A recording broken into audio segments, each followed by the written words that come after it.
ভাই আজকে আমাদের লালমনিরহাট ডিস্ট্রিক্টে সর্বোচ্চ ঠান্ডা ভাই। এ পর্যন্ত এইবারকার বছরে 24 সালের কোনো ঠান্ডা পড়ে নাই। 25 সালে দেখাই দিল একেবারেই। এই ঠান্ডার কথা আর বলাই প্রকাশ করা যাবে না যে এত ঠান্ডা পরিমাণ।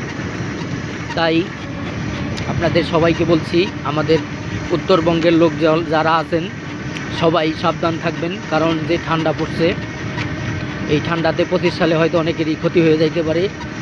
ওই জন্যে সবাই সাবধান থাকবেন, কারণ এত ঠান্ডা থাকলে লোকজন, বাচ্চা কাচ্চা, মুরব্বীদের সবচেয়ে বেশি সমস্যা হবে।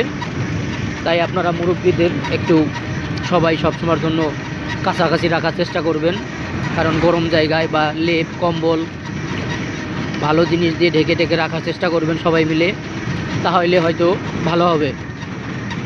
কারণ মুরব্বী মানুষের ঠান্ডা একবার লেগে গেলে এগুলো কিন্তু ঠান্ডা ছাড়বে না। যেমন বাচ্চাদের ঠান্ডা লাগলে